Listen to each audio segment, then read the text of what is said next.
오늘 말씀은 창세기 9장을 통해서 제가 저번 2주 전에 여러분들과 함께 나눴던 생명나무의 언약, 첫 번째 언약인 생명나무의 언약에 이어서 두 번째 언약, 노아의 언약의 의미를 여러분들과 함께 나눠보려고 합니다. 성경은 하나님의 계시라고 했습니다. 그렇다면 그 계시의 목적이 무엇입니까? 계시의 목적은 하나님 나라의 완성을 향한 구속 역사를 보여주기 위한 것입니다. 그래서 그 구속 역사를 역동적으로 움직이는 그 축을 바로 언약이라고 했습니다. 그래서 이런 언약의 발전 속에서 하나님 나라의 비밀과 또 하나님을 향한 지식이 날로날로 풍성해져 우리 삶 가운데 기쁨이 되고 이것이 위로가 되고 평안을 누리는 우리 경신교회 성도들이 되기를 소망합니다.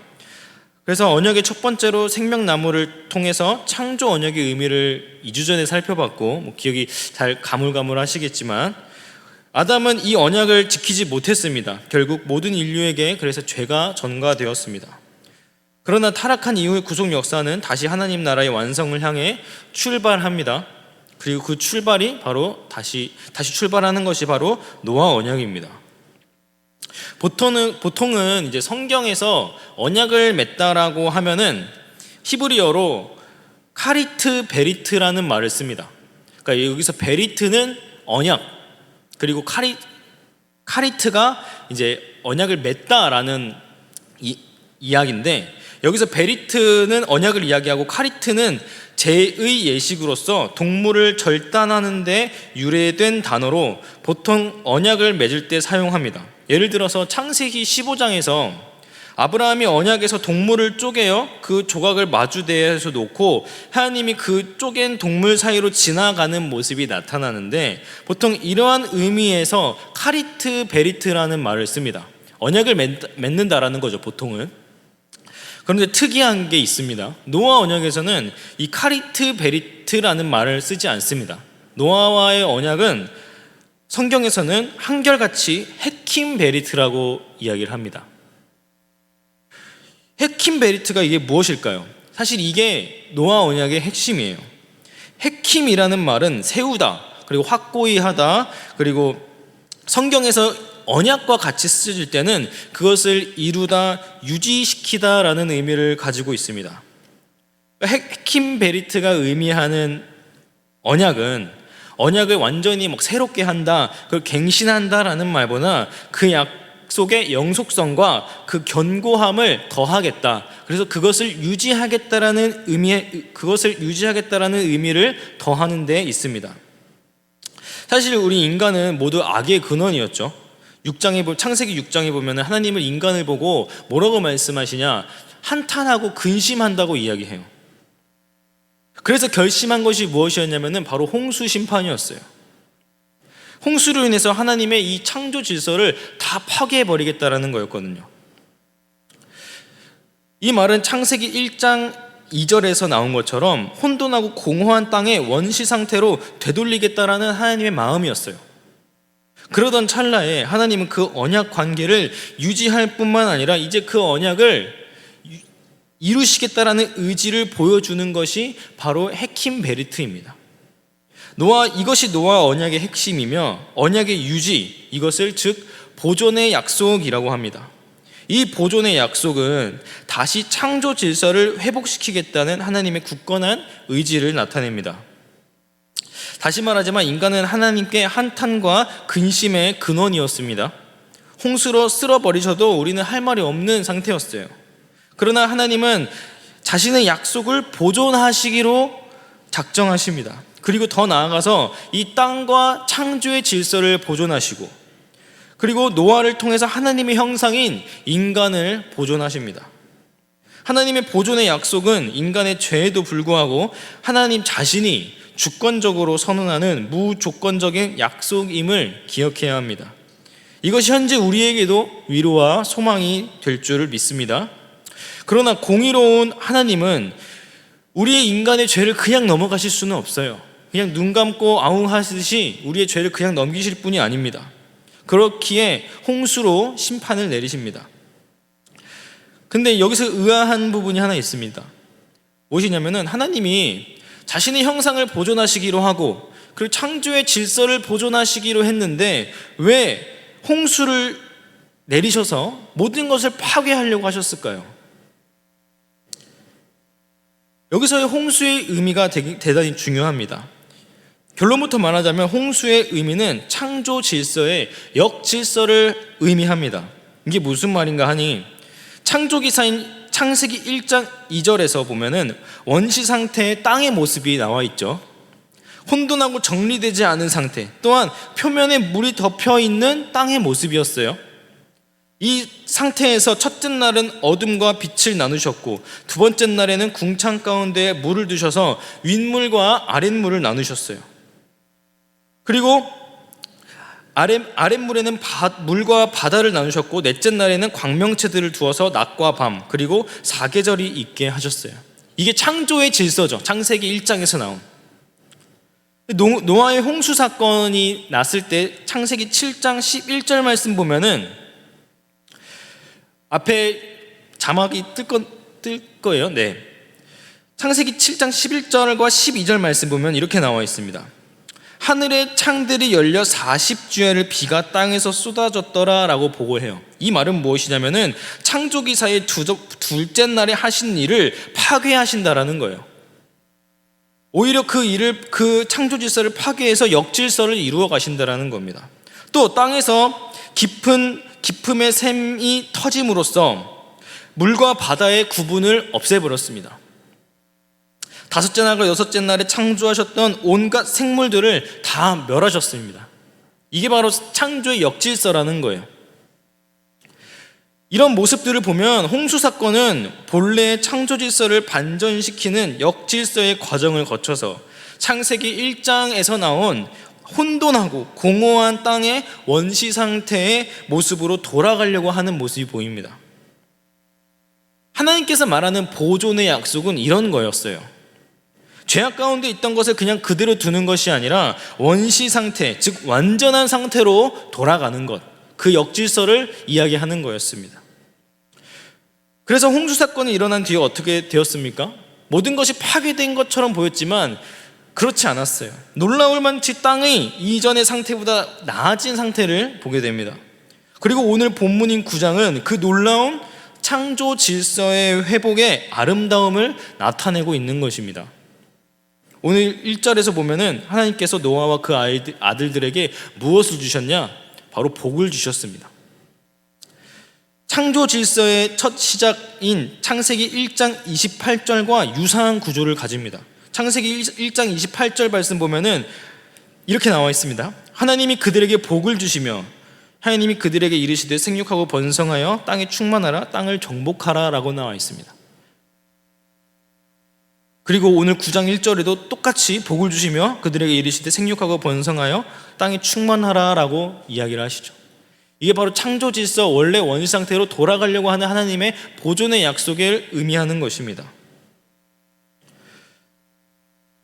첫 창조에서 피조물에게 베푼 축복을 반복하면서 노아의 아들들을 통해서 다시 하나님의 나라를 이루시겠다라는 겁니다. 그뿐만이 아니에요. 6절을 통해서 보면 9장 6절을 통해서 보면 하나님은 사람이 계속 하나님의 형상임을 이야기하죠. 여전히 인간은 하나님의 형상으로 그 보존의 약속에 가담하기를 원하십니다. 또한 창세기 26절의 내용도 이와 동일합니다. 창세기 1장 26절을 보면 하나님이 이르시되 우리의 형상을 따라 우리의 모양대로 우리가 사람을 만들고 라고 나와 있습니다. 그리고 오늘 본문 말씀 9장 7절을 통해서 다시 한번 너희는 생육하고 번성하며 땅에 가득하여 그 중에서 번성하라라고 하시면서 홍수 이후에도 하나님의 창조 질서를 유지함으로 그 보존의 약속을 이행하십니다. 여러분, 하나님은 노아 언약을 통해서 홍수 이후에도 창조의 질서가 유지되기를 약속하셨습니다. 이것은 단순하게 홍수 이전의 시대로 돌아가는 것이 아닙니다. 오히려 타락 이전, 즉 창세기에 나타난 창조 질서로 복귀하는 것임을 우리는 이해해야 합니다. 홍수 이전의 시대라고 해서 죄가 없는 시대가 아니었습니다. 이미 아담의 죄로 그 후손들은 다 죄인 된 신분이었습니다. 그것이 아니라 창세기에 나타난 창조의 질서를 유지하는 것이에요. 그리고 그것을 보존하시겠다라는 겁니다. 그것을 이후 성경에서는 뭐라고 표현하냐? 완전한 회복이라고 이야기합니다. 완전한 회복. 이에 대해서 노아 언약을 통해서 성경에서는 이사야 선지자 그리고 베드로 사도는 이것을 이렇게 이야기합니다. 이사야 54장을 보면은 하나님께서 이스라엘 백성들에게 진노하여 그들을 멸망시키고 포로로 내쫓았습니다.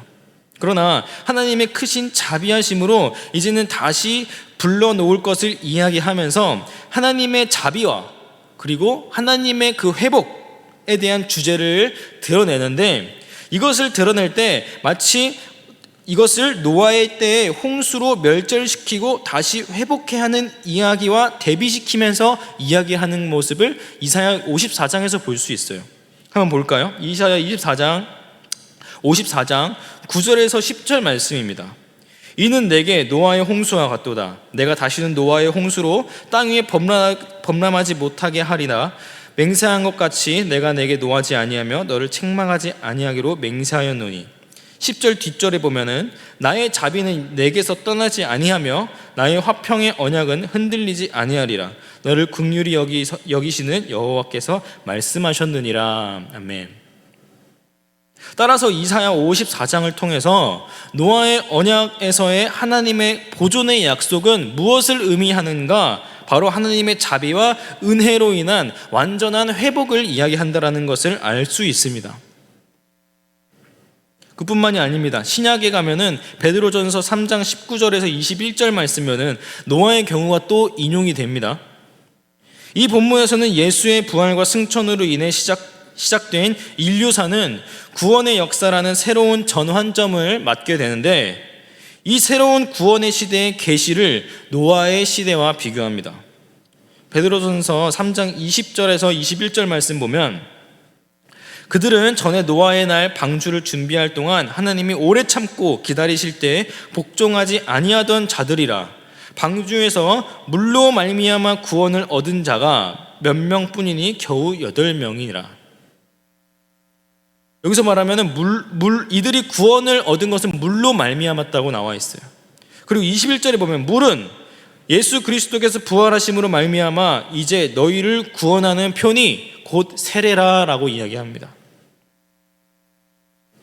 노아가 구원함을 받았을 때 일어났던 홍수의 물은 세례와 비교가 되면서 노아와 그와 함께 한 7사람이 구원을 받았던 것과 마찬가지로 그리스도인들은 세례의 표시인 물을 지남으로써 세상으로부터의 건짐을 받았다라는 것을 의미합니다. 다시 얘기하지만 노아의 언약은 창조 질서의 약속을 보존함으로써 창조 질서의 복귀를 의미합니다. 여기서의 복귀는 홍수 이전의 시대가 아니라 완전한 창조의 첫 시대를 이야기하는 것이에요. 그것은 바로 완전한 회복을 이야기하는 거죠. 그렇다면 신약교회에서부터 현재까지 예수님으로 말미암아 시작된 인류 구원의 역사에서 창조 질서의 회복은, 노아의 언약을 통해서 이루셨던 그 보존의 약속은 지금 우리에게 무엇을 의미하는 걸까요? 바로 구원을 이야기하는 겁니다. 구원은요, 완전한 회복이에요. 구원은 완전한 하나님의 은혜입니다. 구원은 완전한 하나님의 주권적인 자비이며 하나님의 긍휼입니다. 그렇기 때문에 신약에서 대구원의 사건에 노아 언약이 인용되는 것은 당연한 겁니다. 그리고 이것을 성경을 통해 계시해 주시며 이 언약의 발전을 통해서 이 약속들은 계속해서 우리에게 주어집니다. 노아의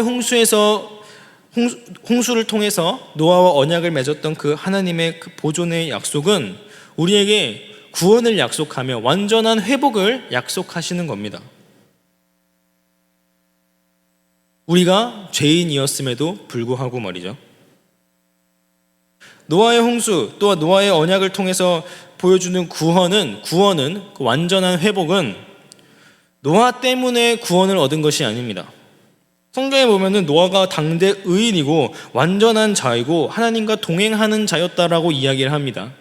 그러나 우리를 향한 그 구원은, 그리고 하나님의 그 자비하심과 하나님의 그 긍휼은 노아가 당대 의인이어서 그런 것이 아니라, 노아가 하나님과 동행하는 자라서의 구원이 아니라, 무엇 때문에 우리를 구원해 주신 게 아니라, 하나님의 노아 언약에서 보여준 구원은 그럼에도 불구하고의 구원이었습니다. 그것이 노아의 언약, 보존의 약속에서 드러나는 하나님의 속성입니다. 하나님의 그럼에도 불구하고의 은혜, 하나님의 그럼에도 불구하고의 이 구원의 약속은 출애굽기 이후에도 계속 비슷한 패턴으로 등장하는 것을 볼 수 있습니다.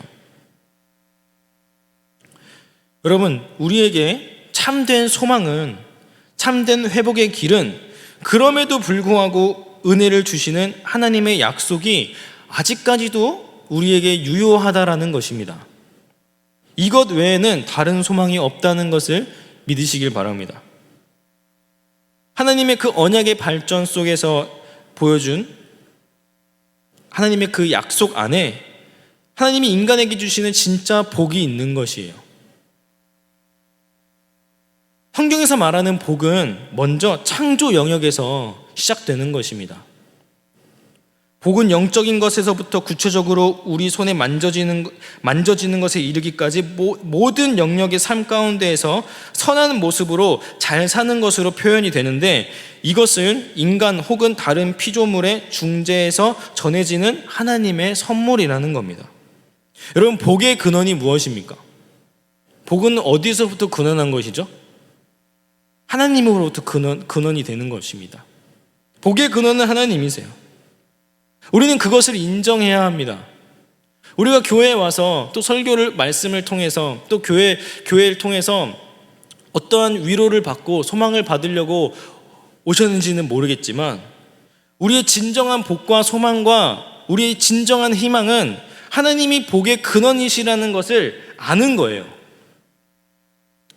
세상의 복과는 다르다라는 거죠. 우리는 그것을 인정해야 합니다. 하나님 자체가, 하나님을 아는 것 자체가 우리에게는 큰 복이 되는 것이에요. 다른 것을 바라고 나에게 어떠한 좋은 것만은 구하고 이러는 것이 아니라, 예를 들면 이렇습니다. 부부 관계에서도, 제가 결혼한 지 얼마 안 돼서 이런 얘기를 하는 게 좀 웃기긴 하지만, 상식적으로 부부 관계에서도 아내와 남편 그 자체만을 사랑해야 되잖아요. 그런데 상대방의 장점을 사랑하고, 상대방이 이걸 해주기만을 바라고, 이거 해주기만을 바라고, 이거 해주기만을 바란다면은 그 관계가 온전히 성립이 되겠습니까? 저도 말하면서 좀 찔리긴 한데 그렇잖아요. 그렇죠? 부부 관계에서도 그래요. 그러니까 친한 친구 사이든 부부 관계든 상대방 그 자체를 알고 사랑해주고 이해해주고 그래야지, 뭔가를 자꾸 바라면은 안 된다라는 거예요. 마찬가지로 하나님 자체가 복의 근원인데, 우리는 도대체 어디에서 복의 근원을 찾는 것입니까? 도대체 어디에서 복을 찾고 어디에서 소망을 얻으려고 하는 것이죠? 교회를 다니고 하나님을 믿고 하나님을 따를 때 오는 부수적인 우리에 대한 축복과 그런 것들은 굉장히 부수적인 거예요. 우리의 진정한 복과 소망은 하나님 자체를 아는 것입니다. 하나님 자체가 복의 근원임을 아는 것이에요. 진짜 복은 그런 것입니다. 그것이 창조 질서에서 온전히 드러나는 것이에요. 말씀을 맺겠습니다. 노아 언약을 통해서 우리에게 말씀해 주시고자 하는 이 보존의 약속은 완전한 회복이에요. 우리는 그리고 그 완전한 회복을 믿는 것입니다. 우리는 어떻게 하면 완전한 회복을 얻을 수 있는 건가요? 그러면 예수님을 믿을 때, 예수님을 믿는다면 우리는 그 안에서 완전한 회복을 얻을 수 있는 것입니다. 그리고 그 약속을 믿는 거예요. 회복의 약속을 믿고 그리스도로 인한 구원을 통한 그 회복의 약속을 믿으며 믿는 자에게 능치 못함심이 없으실 그 하나님을 굳건히 믿는 믿음으로 살아가는 우리 경신교회 성도들 되기를 소망합니다. 기도합니다. 하나님, 노아 언약을 통해서 알려주신 그 보존의 약속, 보존의 은혜는 온전한 회복, 완전한 회복을 우리에게 약속하신 것입니다. 예수 그리스도로 인한 그 구원을 통해 우리가 주님 안에서 완전한 회복을 얻고 주님을 알아가는 것이 그 안에서 최고의 복임을 우리가 기억하며 나아갈 수 있도록 인도해 주시옵소서.